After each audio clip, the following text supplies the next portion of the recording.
Alright, thermodynamics formula sheet.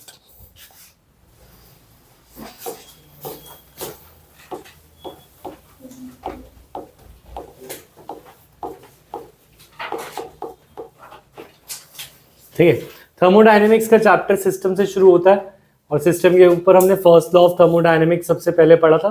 That first law states that energy of an isolated system remains constant. और first law को mathematically हम कैसे लिखते हैं? Delta U is equal to Q plus W. Q कब negative कब positive, ये चीज सबको याद है। सिस्टम में अगर heat given to the system तो positive, heat released by the system negative, work done on the system positive, work done by the system ये लिखना है सब कुछ। ठीक है, अच्छा अब इसके अंदर Q हीट था और वर्क का हमने दो फॉर्मूलाज देखे। वर्क या तो रिवर्सिबल हो सकता है या फिर इरिवर्सिबल हो सकता है। इरिवर्सिबल पे पहले आते हैं। इरिवर्सिबल वर्क होता है minus P external delta we. Irreversible work का फॉर्मूला क्या है? Minus P external delta we. ये लिखते जाने में ज्यादा टाइम नहीं दूंगा। ठीक है, और रिवर्सिबल वर्क छोटे छोटे स्टेप में होता है, इनफाइनाइटली स्लोली होता है और इसका वर्क का फॉर्मूला है minus 2.303 RNRT log VF by VI। ठीक है, और फिर कुछ आती है टर्म्स। तो reversible work irreversible work depending upon question में क्या गिवन है उसके बेसिस पे हम ये दो फॉर्मूलाज यूज करते हैं। और कुछ टर्म्स थी, और वो टर्म्स क्या थी? एडियाबेटिक, अगर एडियाबेटिक हो तो क्या zero? Heat zero, heat exchange क्या होगा? जीरो। अगर प्रोसेस आइसोथर्मल हो तो delta U zero, internal energy change is zero. अगर फ्री एक्सपेंशन लिखा हो,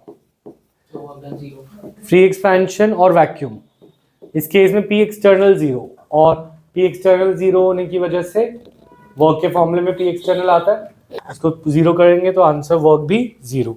तो तीन टर्म याद रखनी है, 1 2 3। एक एग्जांपल देखते हैं। Calculate work done in isothermal. हाँ, वो एक फॉर्मूला का ये एक्सप्लेनेशन है कि इस फॉर्मूले को कैसे यूज करना है, तो उसी के अंदर आएगा, फॉर्मूला शीट में ही आएगा।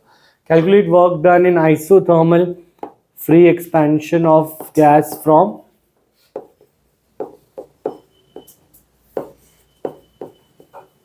2 लीटर टू 5 लीटर। ठीक है, तो देखो हम क्या बोल रहे हैं कि इस केस में तीन चार टर्म्स आ गई। क्या आ गई टर्म? तो अब ये टर्म है आइसोथर्मल फ्री एक्सपेंशन, सब कुछ आ गया। हम फर्स्ट लॉ से शुरू करेंगे। फर्स्ट लॉ क्या कहता है? Delta U is equal to Q plus W. अच्छा, आइसोथर्मल कैलकुलेट हीट निकालना था, sorry, calculate heat in isothermal free expansion of. ठीक है, अच्छा डेल्टा यू, आइसोथर्मल में डेल्टा यू क्या रखा मैंने? जीरो। आइसोथर्मल में डेल्टा यू क्या रखा? जीरो। अच्छा, फ्री एक्सपेंशन जो है उसके अंदर पी एक्सटर्नल जीरो, और पी एक्सटर्नल जीरो तो फिर डब्ल्यू भी जीरो। ठीक है, तो ये हो गया Q और ये हो गया जीरो। तो Q कितना आया? जीरो।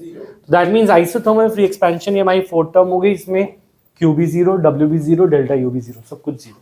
ठीक है, ये पॉइंट समझ में आया? यस और नो? ये first part of the chapter था that deals with thermodynamics processes से डील करता है। ठीक है, इसके अंदर कुछ और चीजें जो, अच्छा चलो इसके अंदर ही कर देते हैं। इंटेंसिव जो मैटर पे डिपेंड करती है और एक्सटेंसिव जो मैटर पे डिपेंड नहीं करती। इंटेंसिव उल्टा बोल दिया, इंटेंसिव मैटर पे डिपेंड नहीं करती। तो कौन सी चीजें? डेंसिटी, हीट कैपेसिटी या molar heat capacity? Molar heat capacity. अच्छा, और स्पेसिफिक हीट या हीट कैपेसिटी? Specific heat. ठीक है, एक्सटेंसिव के एग्जांपल, अच्छा इंटेंसिव के और एग्जांपल कोई? ठीक है, टेम्परेचर। ठीक है, ठीक है, ये सब क्या है? Intensive. What about extensive properties? Extensive property depend upon, हाँ, क्वांटिटी। क्वांटिटी पे डिपेंड करने वाली कौन सी है? जो मोल्स पे डिपेंड करती हैं, जो मैटर पे डिपेंड करती हैं, मोल्स, मोलारिटी, मोलालिटी, ठीक है। Heat capacity very important, heat capacity के अलावा इंटरनल एनर्जी डेल्टा यू, और हीट कैपेसिटी, इंटरनल एनर्जी और एंथैल्पी, ये सारे क्या है, एक्सटेंसिव प्रॉपर्टीज। क्लियर है ये पॉइंट? एंट्रोपी भी एक्सटेंसिव, हाँ बोलो। एंट्रोपी भी एक्सटेंसिव में आएगा, हाँ बोलो। थर्ड टर्म लिखा है moles, molarity, heat capacity, U H, free expansion और vacuum, free expansion and vacuum, ठीक है। अच्छा, फिर इस चैप्टर में हमने एक नया term, second part of this chapter deals with enthalpy. Enthalpy को किससे रिप्लेस किया था हमने? एच। एच का फॉर्मूला क्या था? You plus P V. इसको अगर हमने चेंज किया था तो हमारा फॉर्मूला होता delta H is equal to delta U plus delta P V. Delta P V को अगर हमने रिप्लेस किया था तो हमारे पास आया था delta H equal to delta U plus R T delta N G, ठीक है। अच्छा, यहाँ पे एक और चीज हमने ये देखी थी कि delta H is equal to heat at constant pressure और delta U is equal to heat at constant volume. इसको शो करना आता है तो वो भी लिखवा दो यहीं पे शॉर्ट में। आता है? छोड़ दूं? ठीक है, लिखवा दूं। डेरिवेशन, डेल्टा एच की डेरिवेशन में आ जाएगा। किससे आएगा ये? एच की डेरिवेशन में आएगी। और डेल्टा यू की ऐसे कर सकते हो, delta U equal to Q plus W, yes और no? Delta U equal to Q plus W, Q minus P delta V कर दूं। Change in volume is zero, at constant volume क्या zero हो जाता है? Change in volume. At constant volume delta V is zero, delta U will become equal to Q V. तो heat at constant pressure, heat at constant pressure क्या होती है? Enthalpy. और heat at constant volume क्या होती है? Internal energy change, ठीक है। ये जल्दी से लिख लें, हीट एट कांस्टेंट वॉल्यूम। यहां तक क्लियर है? अच्छा, नेक्स्ट, डेल्टा एच और डेल्टा यू के बीच का जो रिलेशन है उससे हमने सीपी और सीवी के बीच में रिलेशन भी निकाला हुआ है। रिमेंबर, डेल्टा पीवी को हम for one mole, for n equal to 1 we put this as cp delta t, qp is equal to cp delta t। Sir plus delta PV कहां से आ गया? ये यहीं से रिलेशन, डेरिवेशन से। h की डेरिवेशन थी ना एंथैल्पी की, वहीं पे जो तूने बोला कि नहीं करानी। लेकिन वो तो सर q प्लस w था ना। h is equal to u plus pv तो डेरिवेशन थी एंथैल्पी। देखो डेरिवेशन में है, कराया था मैंने। cv delta t plus delta R T हो जाएगा। यहाँ पे क्या हो जाएगा? Delta R T. Delta T cut जाएगा इन सब में, तो C P minus C V is equal to R. ये वेरी इंपॉर्टेंट डेरिवेशन है तो पूरी करा दी यहाँ पे। ये क्लियर है? C P minus C V is equal to R. Delta H is equal to delta U plus delta P V. P V को एन आर टी करा, पर एन को क्या रखा? 1 मोल। डेल्टा एच होता है क्यू पी, तो क्यू पी, अरे Q is equal to C delta T. Q क्या होता है? C delta T. Where C is heat capacity. C क्या है? सी क्या है? Heat capacity. अच्छा, इसी तरीके से अगर मैं बोलूं Q is also equal to M C delta T, तो यहां पे स्मॉल सी क्या है? Specific heat. तो क्या है? Specific heat. Q is also equal to moles into molar heat into delta T, where m is molar heat. ये तीनों फॉर्मूलाज हीट कैपेसिटी से आते हैं, ठीक है। अच्छा, याद रखना इसी फॉर्मूले में कि जो हमारा बॉम्ब कैलोरीमीटर है वो किसकी मेजरमेंट करता है? डेल्टा यू की। Bomb calorimeter measures delta U, और जो कैलोरीमीटर होता है नॉर्मल, तो इट मेजर्स डेल्टा एच, ठीक है। फिर इसके बाद हमारे एंथैल्पी के फॉर्मूलाज होते हैं। एंथैल्पी से सारे फॉर्मूला सबको आते हैं।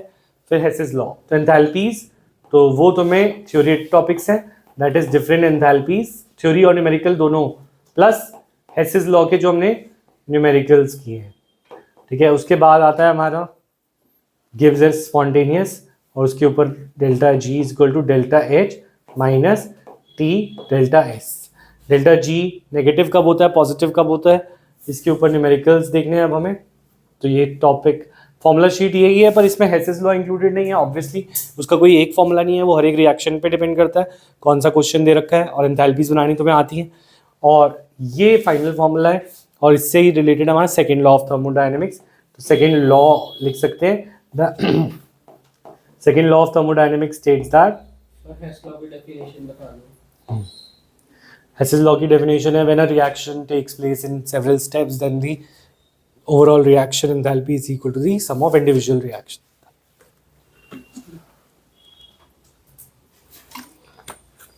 Second law कहता है energy of an isolated system, entropy of an isolated system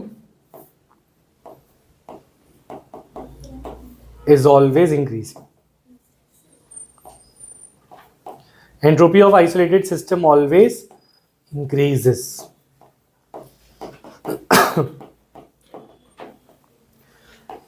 ये हमारा कौन सा लॉ है, सेकेंड लॉ। सेकेंड लॉ के बाद थर्ड लॉ अभी अभी एनसीईआरटी में नया डाला गया, थर्ड लॉ ऑफ थर्मोडायनेमिक्स। तो देखो, अगर हम बात करें एक फॉर्मूले और हैं एंट्रोपी के, चेंज, अगर मैं हीट का चेंज लाऊं तो उससे what do you think, entropy बढ़ेगी या कम होगी? Q will be directly proportional to entropy। मतलब पॉइंट इज दिस, जितना हीट दिया उससे डिसऑर्डरनेस बढ़ेगी या कम होगी? बढ़ेगी। ठीक है, अगर हमें इसे इक्वल करना होता है तो हम देखते हैं कि एक तो एंट्रोपी चेंज हीट से डायरेक्टली प्रोपोर्शनल है, और गिवन टेम्परेचर, सॉरी उल्टा हो गया, एंट्रोपी चेंज हीट से डायरेक्टली प्रोपोर्शनल है और inversely proportional to the temperature. यानी कि लो टेम्परेचर पे सेम हीट देने से ज्यादा एंट्रोपी चेंज आएगा। अगर मैं बोलूं किसको 5 रुपए का फर्क ज्यादा पता चलेगा, एक इंसान जिसका नेगेटिव में बैलेंस है या जिसका पॉजिटिव में बैलेंस है? नेगेटिव। जो लो टेम्परेचर है उस पे हीट का इफेक्ट ज्यादा आएगा एंट्रोपी बढ़ाने में, या जो हाई टेम्परेचर पे उसका इफेक्ट ज्यादा? तो तुम बोलो लो टेम्परेचर पे जब हम वही हीट देते हैं तो एंट्रोपी चेंज ज्यादा आएगा as compare to high temperature पे वही हीट देना। तो ये एक फॉर्मूला है, delta S is equal to Q by T. और हमें पता है कि इससे एक और चीज रिलेट होती है, डेल्टा एच। तो इसको हम ऐसे भी लिख सकते हैं, delta H system by T. ठीक है, मतलब heat is also enthalpy, yes और no? Heat is also enthalpy, तो क्यू को हम चेंज भी कर सकते हैं। तो अब इससे रिलेटेड ही है हमारा थर्ड लॉ ऑफ थर्मोडायनेमिक्स। अगर टेम्परेचर हम कम करते जाएं, हीट ही कम करते जाएं, टेम्परेचर जीरो पे आ जाए, किस पे आ जाए? Zero temperature. तो पॉइंट इज दिस, जैसे हम टेम्परेचर बढ़ाते हैं, हीट बढ़ाते हैं, तो मॉलिक्यूल्स की मूवमेंट बढ़ती है। अगर मैं टेम्परेचर कम करता जाऊं तो मॉलिक्यूल की मूवमेंट क्या होती जाएगी? कम। और टेम्परेचर अगर मैं सपोज जीरो पे पहुंच जाऊं, एब्सोल्यूट जीरो केल्विन, तो what will be the movement of particles? Zero. Movement of particles क्या होगी? जीरो। तो हम बोल सकते हैं एंट्रोपी थ्योरेटिकली जीरो होगी at zero kelvin. Zero kelvin पे एंट्रोपी क्या होगी? जीरो। ये वाली बात याद रहेगी। This is the third law of thermodynamics. ठीक है, तो हम बोलेंगे entropy of the system approaches zero या is zero at zero kelvin. हाँ, अगर delta S Q by T के इक्वल है, तो सर अगर क्यू बढ़ाएंगे तो टी भी तो बढ़ेगा। Zero kelvin is absolute temperature. हाँ बोलो, ये इस फॉर्मूले से रिलेट नहीं हो रहा। नहीं सर, मैं वैसे पूछ रहा हूँ। हाँ, क्योंकि जीरो केल्विन पे हीट जीरो होगी तो एंट्रोपी भी जीरो हो जाएगी। ये एंट्रोपी चेंज का फॉर्मूला, हम एंट्रोपी की बात कर रहे हैं। हाँ, मैं ये पूछ रहा हूँ कि डेल्टा एस अगर फिर तो कांस्टेंट हो जाएगा चेंज।